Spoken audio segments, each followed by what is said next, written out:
Hello friends, welcome back to our channel mums daily. ഇന്ന് ഞാനൊരു healthy recipe ആയിട്ടാണ് വന്നിരിക്കുന്നത്. നേന്ത്രപ്പഴവും ഗോതമ്പ് പൊടിയും ശർക്കരയും തേങ്ങയൊക്കെ വെച്ചിട്ട് ആവിയിൽ നമ്മൾ വേവിച്ചെടുക്കുന്ന ഒരു കുഞ്ഞ് അപ്പത്തിൻ്റെ റെസിപ്പി ആയിട്ടാണ് വന്നിരിക്കുന്നത് കേട്ടോ. വളരെ ഈസിയാണ് ഇത് ഉണ്ടാക്കിയെടുക്കാനായിട്ട്, അതിനേക്കാളേറെ വളരെ ഹെൽത്തിയുമാണ്. നമുക്ക് നോക്കാം എങ്ങനെയാണെന്ന്.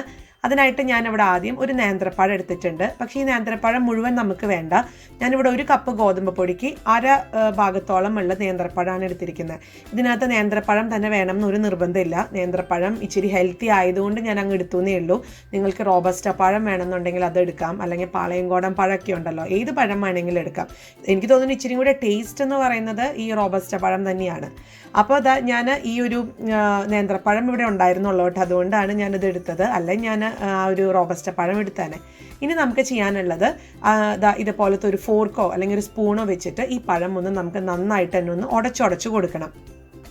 മിക്സിയിൽ അടിക്കേണ്ട കാര്യമൊന്നുമില്ല കേട്ടോ. മിക്സിയിൽ അടിച്ച് ഒത്തിരി അങ്ങ് വെള്ളം പോലെ ഒന്നും എടുക്കേണ്ട കാര്യമില്ല. നമുക്ക് ചെറുതായിട്ടൊന്ന് ഉടച്ച് ചെറിയ കഷ്ണങ്ങളൊക്കെ അവിടെ ഇവിടെ ഒക്കെ എടുക്കുന്ന രീതിയിൽ വേണം ഇതൊന്ന് ഉടച്ചെടുക്കാനായിട്ട്.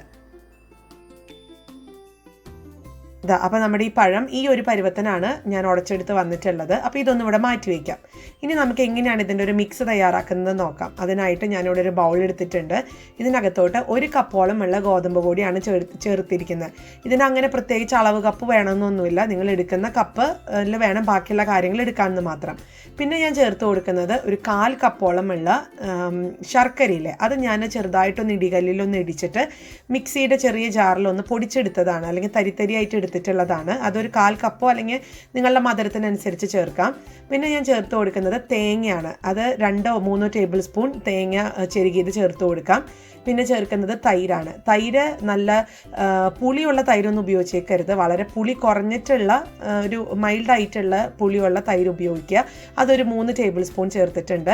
പിന്നെ ചേർക്കുന്നത് ഒരു ഏലക്കയുടെ കുരു, അത് ചതച്ചിട്ടോ പൊടിച്ചിട്ടോ ആണെങ്കിലും ചേർക്കാം. ഇനി നമുക്ക് ഈ ഒരു മിക്സ് എല്ലാം കൂടെ ഒരു സ്പൂൺ വെച്ചിട്ട് ഒന്ന് നന്നായിട്ടൊന്ന് മിക്സ് ചെയ്തെടുക്കണം. അതിന് ശേഷമാണ് നമ്മൾ ബാക്കി പാലാണ് ഇവിടെ ചേർത്ത് കൊടുത്തിരിക്കുന്നത്. ഇനിയിപ്പോൾ ചിലവർക്ക് ചോദിക്കാം തൈര് എന്നുള്ള ഒരു ഓപ്ഷൻ, തൈരിന് പകരം എന്തെന്നുള്ളത്. കാരണം എല്ലാവരും തൈര് ഉപയോഗിക്കണം എന്നില്ല. അപ്പോൾ തൈരില്ലാത്തവർക്ക് ആ ഒരു സ്റ്റെപ്പ് സ്കിപ്പ് ചെയ്തിട്ട് പകരം നിങ്ങൾക്ക് പാല് ചേർക്കാം, അല്ലെങ്കിൽ ഇച്ചിരി വെള്ളം പാലും കൂടെ മിക്സ് ചെയ്തിട്ടാണെങ്കിലും ചേർക്കാം. ഇനി ഇത് നമുക്ക് നന്നായിട്ടൊന്ന് മിക്സ് ചെയ്തെടുക്കണം. അങ്ങനെ ഇത് മിക്സ് ചെയ്തെടുത്തിട്ടുണ്ട്. ഇത് ഇച്ചിരി കട്ടിയായിട്ടാണ് ഇരിക്കുന്നത്. ഇനി ഇതിൻ്റെ കൂടെ നമ്മൾ നേരത്തെ ഒന്ന് ഉടച്ച് വെച്ചിരിക്കുന്ന ആ പഴം കൂടി ഒന്ന് ചേർത്ത് കൊടുക്കണം. അടുത്തത് ഞാൻ ഇതിനകത്തോട്ട് പാലാണ് ചേർക്കുന്നത്. ഞാനിപ്പോൾ ഇവിടെ ഒരു 1/2 കപ്പ് പാലെടുത്തിട്ടുണ്ട്. നിങ്ങൾ ആദ്യം ഈ 1/2 കപ്പ് മുഴുവൻ ഒഴിക്കേണ്ട കാര്യമില്ല കേട്ടോ. നമുക്കൊരു 1/4 കപ്പ് ആദ്യം ഒഴിക്കാം, എന്നിട്ട് മിക്സ് ചെയ്യാം. എന്നിട്ട് ഇതിൻ്റെ ഞാനിതിൻ്റെ ഒരു കൺസിസ്റ്റൻസി പുറകെ കാണിക്കാം. അപ്പോൾ ആ ഒരു പരുവം ആകുന്നത് വരെ നമുക്ക് പാൽ ആവശ്യത്തിന് ഒഴിച്ച് ഇളക്കിക്കൊണ്ടേയിരിക്കണം. പിന്നെ ഈ ഒരു സ്പൂൺ വെച്ചിട്ട് നന്നായിട്ട് പ്രസ് ചെയ്തിട്ട് തന്നെ ചെയ്യണം കേട്ടോ. കാരണം ഇതിനകത്ത് ശർക്കര ചേർത്തത് കൊണ്ട് അത് അലിഞ്ഞു വരാനായിട്ട് ഇച്ചിരി സമയം എടുക്കും. അപ്പോൾ അതുവരെ നമുക്ക് നന്നായിട്ട് തന്നെ മിക്സ് ചെയ്യാം. പിന്നെ വേറൊരു കാര്യം, ഞാൻ ഇന്നൊരു പുതിയൊരു ചാനൽ നിങ്ങൾക്ക് പരിചയപ്പെടുത്താണ്. ചാനലിൻ്റെ പേര് Prince and Palatty and Wilsy vlogs എന്നാണ് ഈ ചാനലിൻ്റെ പേര്. ഇതൊരു കുക്കിംഗ് ചാനലും ഇച്ചിരി വ്ളോഗൊക്കെ കൂടെ ചേർന്ന് ഒരു ഹസ്ബൻഡ് ആൻഡ് വൈഫ് വളരെ രസകരമായിട്ട് ചെയ്യുന്ന ഒരു ചാനലാണ്. പിന്നെ അതുപോലെ തന്നെ ഇതിനകത്ത് അവർ കാണിക്കുന്ന വീഡിയോസ്, അതായത് സിമ്പിളായിട്ടുള്ള റെസിപ്പീസൊക്കെയാണ് കാണിക്കുന്നത്. അപ്പോൾ എല്ലാവരും കാണുക, തീർച്ചയായിട്ടും അവർ സപ്പോർട്ട് ചെയ്യുക. ഞാൻ അവരുടെ ലിങ്ക്, ചാനലിൻ്റെ ലിങ്ക് എല്ലാം ഞാൻ ഡിസ്ക്രിപ്ഷൻ ബോക്സിൽ കൊടുക്കാം. എന്നിട്ട് നിങ്ങൾക്ക് ഇഷ്ടപ്പെടുവാണെന്നുണ്ടെങ്കിൽ ഒന്ന് പോയി സബ്സ്ക്രൈബ് ചെയ്യുക, അവരെ സപ്പോർട്ട് ചെയ്യുക കേട്ടോ. അപ്പോൾ ശരി, ഇനി ഞാനിത് നന്നായിട്ട് തന്നെ ഒന്നും കൂടെ ഒന്ന് മിക്സ് ചെയ്തെടുക്കുന്നുണ്ട്.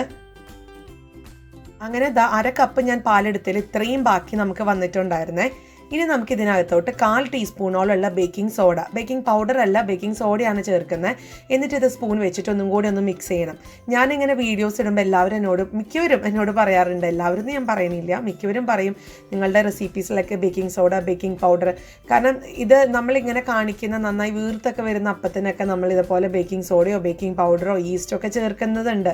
ഇത് എന്നും ഞാൻ വീട്ടിലുണ്ടാക്കുന്ന ഒരു റെസിപ്പി അല്ലേ, വല്ലപ്പോഴും ഉണ്ടാക്കുമ്പോൾ നിങ്ങളായിട്ടൊന്ന് ഷെയർ ചെയ്യുന്നെന്ന് മാത്രം. ഞാനിത് എന്നും ഉണ്ടാക്കി കഴിക്കുവാണ് അല്ലെങ്കിൽ കുഞ്ഞുങ്ങൾക്ക് കൊടുക്കുവാണ്, ഹെൽത്തി അല്ല എന്നൊന്നും ആരും ചിന്തിച്ചേക്കരുത് കേട്ടോ. ഞാൻ ആ ഒരു റെസിപ്പി നിങ്ങളായിട്ടൊന്ന് ഇൻട്രൊഡ്യൂസ് ചെയ്യുന്നു നിങ്ങൾക്ക്, അത്രയേ ഉള്ളൂ. ഇനി ഞാൻ ഇതിനകത്തോട്ട് ഒരു നുള്ളു ഉപ്പും കൂടെ ചേർത്തിട്ടുണ്ട്. എന്നിട്ടൊന്നും കൂടെ നമുക്ക് മിക്സ് ചെയ്യാം, ആ ഒരു മധുരമൊക്കെ ഒന്ന് ബാലൻസ് ചെയ്യാൻ വേണ്ടിയിട്ട് മാത്രം. ഇനി ഇതേപോലത്തെ കുഞ്ഞു കുഞ്ഞു പാത്രങ്ങളാണ് ഏറ്റവും നല്ലത്, അത് തന്നെയാണ്.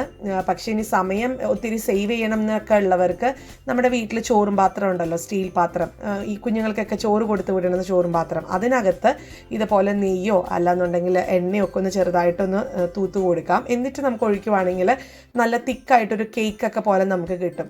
ഞാനിന്നിവിടെ കുഞ്ഞുങ്ങൾക്കൊക്കെ കയ്യിൽ പിടിച്ച് കഴിച്ച് കൊണ്ട് നടക്കാവുന്ന രീതിയിലുള്ള കുഞ്ഞ് അപ്പങ്ങളായിട്ടാണ് ഉണ്ടാക്കിയെടുക്കുന്നത് കുഞ്ഞു പാത്രത്തിൽ. അപ്പോൾ അതിനായിട്ട് ഈ ഒരു പാത്രത്തിലാണ് എടുക്കുന്നത്. പിന്നെ ഏത് പാത്രത്തിലാണോ നിങ്ങൾ ഒഴിച്ചു കൊടുക്കുന്നത് ആ പാത്രത്തിനകത്ത് മുഴുവനായിട്ട് ഒഴിച്ചു കൊടുക്കരുത്. കാരണം ഇത് നമ്മൾ ആവി കയറ്റെടുത്ത് കഴിയുമ്പോഴത്തേക്കും ഇതങ്ങ് പുറത്തോട്ട് അങ്ങ് മറിഞ്ഞങ്ങ് പോവും, അല്ലെങ്കിൽ എന്താ പറയുക ഓവർഫ്ലോ ആയിട്ട് പോവും. അപ്പോൾ അത് ഒഴിവാക്കാനായിട്ട് ഒരു 1/4 ഭാഗത്തോളം മാത്രം നിറച്ചാൽ മതിയാവും. ഇച്ചിരി മാവും കൂടെ ബാക്കി വന്നതുകൊണ്ട് ഞാൻ ഇതുപോലത്തെ സിറാമിക്കിൻ്റെ ഗ്ലാസ് ബൗളോ ഇതുപോലത്തെ ഇച്ചിരി കാണാൻ ഭംഗിയുള്ള പ്ലേറ്റിലൊക്കെയാണ് ഞാൻ എടുത്ത് ആ ഒരു ഷേപ്പ് കിട്ടാൻ വേണ്ടിയിട്ട്. ഇതൊരു എന്താ പറയുക ഒരു മുട്ട പോലത്തെ ഒരു ഷേപ്പ് ആയതുകൊണ്ട് ഇതിനകത്തും കൂടെ ഞാൻ ഒഴിച്ചു വയ്ക്കുന്നുണ്ട്. ഇനിയിപ്പോൾ നിങ്ങൾക്ക് ബേക്കിംഗ് സോഡ, ബേക്കിംഗ് പൗഡർ ഒന്നും ചേർക്കണ്ട എന്നാണ് ആഗ്രഹം എന്നുണ്ടെങ്കിൽ നിങ്ങൾ ചേർക്കണ്ട. ഇതിൻ്റെ ടേസ്റ്റിന് യാതൊരു വ്യത്യാസം ഉണ്ടാവില്ല. നിങ്ങളത് ചേർക്കാത്തത് കൊണ്ട് ഇത് കഴിക്കാൻ കൊള്ളാണ്ട് വരുമോ അങ്ങനത്തെ പ്രശ്നങ്ങളൊന്നുമില്ല. ഒരൊറ്റ കാര്യമേ ഉള്ളൂ, ഇതിങ്ങനെ വീർത്ത് ആ ഒരു പൊങ്ങിയൊക്കെ വരത്തില്ല, ആ ഒരു സംഭവം ഉണ്ടാവില്ല. പിന്നെ അതുപോലെ നമ്മുടെ ഇച്ചിരി ഒരു ഫ്ലഫിനെസ് കുറയും. ഇങ്ങനെ പഞ്ഞി പോലെ ഇരിക്കുന്ന ഒരു സ്പോഞ്ച് പോലെയൊക്കെ ഇരിക്കുന്ന ആ ഒരു പരുവുണ്ടല്ലോ, അത് ഇച്ചിരി കിട്ടാൻ ഇച്ചിരി ബുദ്ധിമുട്ട് വരുന്നു മാത്രമേ ഉള്ളൂ. അതല്ലാത്ത പക്ഷം ഇത് നല്ല രുചി തന്നെയാണ്, രുചിക്ക് വ്യത്യാസമൊന്നുമില്ല കേട്ടോ. ഇനി ഞാൻ ചെയ്യാൻ പോകുന്നത് ഈ പാത്രങ്ങളിലൊക്കെ ഒഴിച്ചിട്ടുള്ള പാത്രങ്ങളൊക്കെ ഒന്ന് ചെറുതായിട്ടൊന്ന് തട്ടി കൊടുക്കുകയാണ്. ഇതിനകത്ത് എന്തെങ്കിലുമൊക്കെ എയർ ബബിൾസ് ഒക്കെ ഉണ്ടെങ്കിൽ അത് സോഫ്റ്റായിട്ട് കിട്ടത്തില്ല, അതങ്ങനെ തട്ടിക്കളഞ്ഞ് പൊട്ടിച്ചു കൊടുക്കണം. അപ്പോൾ അതങ്ങനെയും ചെയ്തിട്ടുണ്ട്. ഇനി നമുക്കിതൊന്ന് ആവി കയറ്റിയെടുക്കാം. അതിനായിട്ടൊരു സ്റ്റീമറിലാണ് ഞാൻ വെക്കുന്നത്. നിങ്ങൾക്കിത് ഇഡ്ഡലി തട്ടിലും നമുക്ക് ഒഴിച്ചു കൊടുക്കാവുന്നതാണ് കേട്ടോ. ഇനി നമുക്ക് ഈ സ്റ്റീമറിന് ആവി വരുന്ന ആ ഒരു സമയത്ത് ഇതേപോലെ നമ്മുടെ പാത്രങ്ങളൊക്കെ ഒന്ന് വെച്ച് ഏകദേശം ഒരു 10 മിനിറ്റ്, ഇത് ഹൈ ഫ്ലെയിമിൽ തന്നെ ഇട്ടിട്ട് നിങ്ങൾക്ക് ഉണ്ടാക്കിയെടുക്കാം. ഹൈ ഫ്ലെയിമിലാണ് ഞാൻ 10 മിനിറ്റ് പറഞ്ഞത്. ഇതൊരു മീഡിയം ഫ്ലെയിം ആണ് എന്നുണ്ടെങ്കിൽ ഒരു 15 മിനിറ്റ് മുതൽ 18 മിനിറ്റ് വരെ എടുക്കും. ഞാനിപ്പോൾ ഇവിടെ ഹൈ ഫ്ലെയിമിൽ ഇതൊന്ന് മൂടി വെച്ച് നമുക്കൊന്ന് പെട്ടെന്ന് 10 മിനിറ്റിനകത്തൊന്ന് നോക്കാം. അങ്ങനെ ഇവിടെ 10 മിനിറ്റ് കഴിഞ്ഞു. ഞാനൊന്ന് തുറന്ന് നോക്കുക. അതാ കണ്ടില്ലേ, നല്ല പൊങ്ങി നല്ല വീർത്ത് നല്ല സോഫ്റ്റ് ആയിട്ട് തന്നെയാണ് വന്നിരിക്കുന്നത്. അപ്പോൾ ഇതിൻ്റെ അകമൊക്കെ വെന്തോന്ന് അറിയാൻ വേണ്ടിയിട്ട് ഇതുപോലത്തെ ഒരു ടൂത്ത് പിക്കർ എടുത്തിട്ടുണ്ട്. അതൊന്ന് കുത്തിയെടുക്കുക. ആ ഒരു ഇതിൻ്റെ മാവൊക്കെ ഈ ഒരു ടൂത്ത് പിക്കറിൽ പറ്റി പിടിച്ചിരിക്കുന്നുണ്ടെന്നുണ്ടെങ്കിൽ കുറച്ച് അല്പസമയം കൂടെ വെക്കുക. ഞാനിപ്പോൾ ഇവിടെ കറക്റ്റ് 10 മിനിറ്റിന് ഇതിനകത്തായി വന്നിട്ടുണ്ട്. അപ്പോൾ ഞാനത് കൗണ്ടർ ടോപ്പിലോട്ട് മാറ്റി ഇതിൻ്റെ ചൂടൊക്കെ ഒന്ന് ആറുന്നത് വരെ ഒന്ന് വെയിറ്റ് ചെയ്യാം. എന്നിട്ട് നമുക്കിതൊന്ന് പാത്രത്തിൽ നിന്ന് മാറ്റിയെടുക്കാം. ഇപ്പം തന്നെ നമുക്ക് പാത്രത്തിൻ്റെ സൈഡിൽ നിന്നൊക്കെ ഇങ്ങനെ വിട്ടിട്ടൊക്കെ വരുന്നുണ്ട് കേട്ടോ, കണ്ടില്ലേ. അപ്പം നിങ്ങളൊരു ഒന്നില്ലെങ്കിൽ ഒരു സ്പൂൺ വെച്ചിട്ട് നമുക്ക് ഇതൊന്ന് ചുറ്റിച്ചെടുക്കാവുന്നതാണ്. അല്ലെങ്കിൽ ഇതുപോലെ വിരൽ വെച്ചിട്ട് ഇതേപോലെ ഒന്ന് വിടിവിച്ച് കൊടുത്തു കഴിഞ്ഞാലും ഒന്ന് മറിച്ചിട്ട് കഴിഞ്ഞാൽ പെട്ടെന്ന് തന്നെ ഇത് നമുക്ക് വിട്ട് കിട്ടും. അപ്പോൾ ഞാനത് ഇനി കൈകൊണ്ട് തന്നെ ഇത് ഈസി ആയിട്ട് എടുക്കാവുന്നതേ ഉള്ളൂ. ഞാൻ പിന്നെ സ്പൂൺ കൊണ്ടൊന്ന് കാണിച്ചു എന്ന് മാത്രം. പാത്രത്തിലൊന്നും ഒട്ടും തന്നെ ഒട്ടിപ്പിടിക്കുന്നൊന്നുമില്ല. ഇനി നമുക്ക് ബാക്കിയുള്ള ആ ഒരു ബൗളിലത്തെ അപ്പം കൂടെ ഇതുപോലെ ഒന്ന് എടുക്കാം. ഇതിപ്പോൾ സ്റ്റീൽ പാത്രം കൂടെ ഞാൻ കാണിക്കാം കേട്ടോ എങ്ങനെയാണെന്നുള്ളത്. ഇതേപോലെ തന്നെ നമ്മളൊരു സ്പൂൺ വെച്ചിട്ട് തന്നെ ഒന്ന് വിടിവിച്ചെടുക്കുന്നുണ്ട്. ഈ ഒരു പാത്രത്തിനകത്ത് ഒട്ടിപ്പിടിക്കുക അങ്ങനെയൊന്നുമില്ല. നമ്മുടെ മാവ് ഈ പറഞ്ഞ കണക്കിന് അളവിലൊക്കെ മാവ് എടുക്കുകയാണെന്നുണ്ടെങ്കിൽ നല്ല പെർഫെക്റ്റ് ആയിട്ട് കിട്ടും. അപ്പം ഞാൻ ബാക്കിയുള്ളതും കൂടെ ഇതുപോലെ ഒന്ന് പ്ലേറ്റിനകത്ത് മാറ്റി വയ്ക്കുന്നുണ്ട്. അങ്ങനെ നമ്മുടെ ഈ ഒരു അപ്പം ഇവിടെ റെഡിയാണ്. വളരെ സോഫ്റ്റ് ആയിട്ടുള്ളൊരു അപ്പമാണ്. ഇതിനകത്തുള്ള ഗോതമ്പ് പൊടിയും പഴത്തിൻ്റെയും ഒക്കെ രുചി സൂപ്പറാണ്, നല്ല സോഫ്റ്റാണ്. നമുക്കിതിന് വേണ്ടി മൈദ ഒന്നും എടുക്കണം എന്നില്ല. പക്ഷെ നിങ്ങൾക്ക് മൈദ വെച്ചിട്ടും ഇതേ റെസിപ്പി ഫോളോ ചെയ്യാവുന്നതാണ്. പക്ഷെ അതിൻ്റെ ആവശ്യമൊന്നുമില്ല. ഗോതമ്പ് പൊടി വെച്ചിട്ട് നല്ല സൂപ്പറായിട്ട് ഈ അപ്പം വളരെ സോഫ്റ്റായിട്ട് ഉണ്ടാക്കിയെടുക്കാൻ പറ്റും. പിന്നെ ഇത് ചെറു ചൂടോടെ കൂടെ കഴിക്കുന്നതാണ് നല്ലത് കേട്ടോ. ഇത് ഒത്തിരി നേരം വെച്ച് ഹാർഡായി പോവും അങ്ങനെയൊന്നുമില്ല. എങ്കിൽ പോലും ചെറു ചൂടാണ് ഇതിന് ഏറ്റവും ബെസ്റ്റായിട്ടുള്ളത്. ഇതൊക്കെ കണ്ടില്ലേ, നല്ല സോഫ്റ്റ് ആയിട്ട് ഉള്ളിലൊക്കെ നല്ല പഞ്ഞി പോലെയാണ് ഇരിക്കുന്നത്. എല്ലാവരും ട്രൈ ചെയ്ത് നോക്കുക. എന്നിട്ട് ഇഷ്ടപ്പെടുവാണെന്നുണ്ടെങ്കിൽ ലൈക്ക് ചെയ്യാനും ഷെയർ ചെയ്യാനും കമൻറ്റ് ചെയ്യാനും ഒന്നും മറക്കരുത്. അതുപോലെ തന്നെ നമ്മുടെ ഈ ചാനൽ നിങ്ങൾ ആദ്യമായിട്ടാണ് കാണുന്നതെങ്കിൽ സബ്സ്ക്രൈബ് ചെയ്യാനും മറക്കരുത്. അപ്പോൾ അടുത്തൊരു വീഡിയോ ആയിട്ട് ഉടനെ കാണാം. അൻറ്റിൽ ദെൻ ബൈ.